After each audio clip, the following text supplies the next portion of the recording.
Indie games are some of the best and some of the worst games out there. You can have some fantastic experiences and you can have some truly terrible ones. Finding them is difficult, but let's make an attempt to find something compelling on the Steam store. We will be looking for games that are priced under $5 but aren't free. In this category, there's a lot of shovelware and there's quite a lot of smut. But maybe we will get lucky and maybe we'll find something that is interesting despite this. Sometimes there are hidden gems.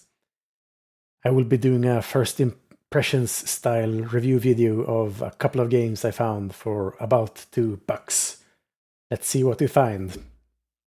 Alright, first up is Liminal 98, which is, according to the store page, an infinite short loop game set in 4 distinct liminal spaces with a visual style reminiscent of 90s video games. So it's a backrooms game, and you are mostly just walking in corridors. There are a couple of different texture sets, but the corridors are basically the same. You are walking, and then you are walking, and then you are faced with a corner, and then you walk around the corner, and then there are more corners, and there are more corridors, and there are more walking, and that's really all there is. Occasionally there's a jump scare, and then possibly you die, and then you start over, and then there is more corridors, and then more walking, and more corridors, and more corners. So basically it's like key hunting in Doom. You have cleared most of the level, and you're looking for the red key to open some door, and you can't find it, and you just run around in circles. And this is basically what this game evokes. Ostensibly it's based on some sort of creepypasta alternate reality dimension where there's a bunch of corridors that are supposedly creepy. I don't really get it. Maybe it's just not for me though. That's fine, and not everything has to be for everyone. For me, as an introvert, this seems like a peaceful walk alone, and then sometimes you're accosted by people who want to talk to you, and you just want to be alone, so you run away in your corridors. I don't know. The retro filter they're applying looks kind of weird. It's supposed to look like retro graphics, but this isn't what retro graphics look like. This is just a sort of pixelation filter. The game is also apparently based on the store page, AI coded, and I'm kind of getting that vibe. It doesn't feel quite full effort. There's a lot of... It holds together, but it's very shallow. But I don't know. In the end, I just don't get the genre. Maybe this is very fun for you. That's fine. Not everything is for everyone. Let's move on. Next up, we have Quick Brown, which has a sort of rambling store page, so I will summarize it. Long story short, everyone in the forest has turned into a meerkat, and you, Fox, is trying to fix that somehow. It's a puzzle platformer, and you jump on platforms and you can gather letters, and then you finish levels. There's a lot of text and tutorialization in the beginning, and it's very sort of in your face. I wish they wouldn't be so in your face. When I'm trying a new game, I don't want to read a bunch of text before I get to the actual gameplay. It's sort of annoying. The game has a lot of jokes, some of which are quite outdated, like Portal references in the year of our Lord 2026. And then a couple of screens later, there's Silksong references. The platforming is oddly precise and not very forgiving. This is a tough genre, right? You're competing at stuff like Hollow Knight, and you're giving me Jill of the Jungle.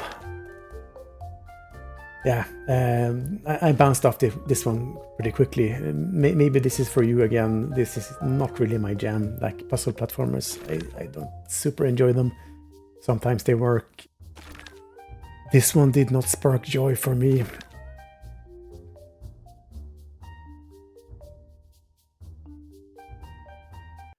Alright, speaking of Jill of the Jungle, next up is H-Virus Succubus Outbreak. This is a pretty thirsty game. The store page has this to say: the so-called H-Virus has swept through the population, turning the masses into predatory succubi. Helen is the adult forced into a nightmare she never asked for. As one of the last humans left standing after the initial outbreak, her only goal is to stay alive in a world that has already been won by the succubus. Okay. So this is an oddly competent wave shooter. You have demon women coming at you. They are all basically the same model in different colors and sizes. You shoot them, you clear the waves, you upgrade your weapons. It's a basic loop, but it's surprisingly fun. And it kind of reminds me of something out of like early 2000s Flash games. They had a lot of variations of this theme, and this has been done in different variations over time. But this one actually, it's surprisingly good based on how the game presents itself. The nudity is sort of 90s game advertisement level, so everyone has clothes, but they're like oddly unclothed. The mechanics of the game are kind of wonky. The aim is somewhat off. I think it's because they're using a third-person perspective, and it's very hard to get crosshairs working properly in that perspective, because you aren't looking from behind the sight. You're looking from behind the character instead, and that's very tricky to get right. So sometimes you aim at the head, and the bullet ends up somewhere else, and that's kind of frustrating. So maybe the shotgun will be a better fix. Actually, no, the shotgun is loaded with some sort of bird shot or something. You can't hit anything. Some of the weapon sounds are sort of weird as well, like the basic pistol is a lot louder than the rocket launcher. Like overall, it's surprisingly fun. Like it's a high effort asset flip, I think. It doesn't last more than like 30 to 60 minutes, like the value you get out of it, but those are compelling minutes. It's a pretty thirsty game, as I said. Some games are, occasionally some very good games are. It's a creative choice anyway. Alright, our final entry. Just a stroll in the forest. The store page has this to say: a weekend getaway, a harmless treasure hunt, a desperate rescue mission. You arrive at the dense, suffocating edge of the woods expecting a cheerful reunion with your girlfriend, Steph, who went missing during a girls' weekend trip. Instead, you find an abandoned campsite, scattered gear, and a trail of frantic notes. So, from the moment you start this game, your GPU will be ready to take off. This is Unreal Engine 5, so naturally you have 4000 FPS in the menu, and the fans are going crazy. The menu overall feels very low effort, like H-Fires had a lot more effort put into its menu, and that's perhaps not a very high bar to set. You start the game spawning into a sort of shipping container place. There's some lore you can get there, and then you walk into a fog door, very FromSoft, and then they take a page from Paradise Killer, having you fall from the sky, and then you land in a dark forest.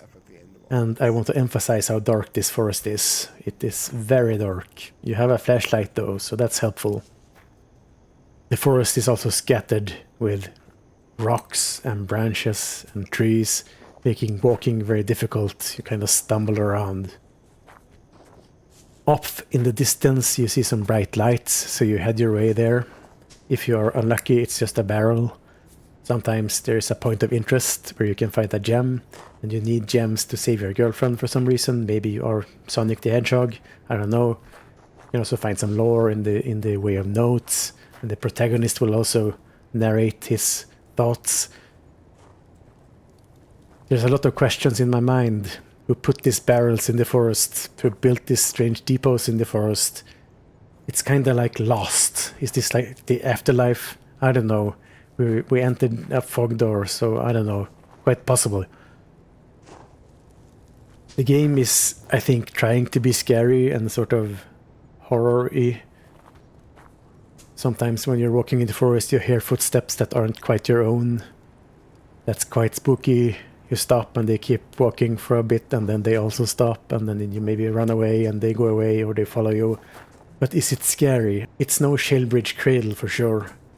There's also like a monster walking around, but due to the forest being littered with rocks and branches, it also has some pathing issues. So I saw it walking around and it just couldn't make its way to my location. And at one point I also got stuck in the geometry and couldn't leave. I couldn't jump, I couldn't walk, I couldn't do anything, so I had to restart the game, which is not fun, especially when you've been walking in this forest for quite some while. There's a long distance between each point of interest, and gathering all the gems is quite tedious, so you don't really want to restart. So I can see there is something here, like if they flesh this out and put more effort into it, it could be a compelling game. Right now it's kind of feeling like an asset flip, I think. It's very Unreal Engine, like all the effects are very Unreal Engine. It's also very drawn out. You walk long distances in this very large dark forest, and there is not really all that much to do. Maybe you're supposed to be very scared from this darkness, but my logical brain tells me that this is not a scary place at all because it's so dark. Like if something is chasing you, you can just like sit down and they can't find you ever unless they have like a tracking dog. So yeah, there is something there. It's also very unfinished and sort of low effort. So this was just a fraction of the games that were released on this day within this budget range. I don't know, man, there's a lot of shovelware, and sometimes they're good, oftentimes they're not. Sometimes they're pornographic, sometimes they exceed your expectations. Today we had some luck with H-Virus. I think it was quote-unquote good game, unexpectedly enough, probably because it lowered my expectations with the presentation, enough that this basic wave shooter impressed me in some sense. But let's wrap this up. I'm doing a challenge where I make videos, and I'm trying to make one every day. If you are still with me, I appreciate it. If you aren't, then as always, you suck. Or maybe you don't.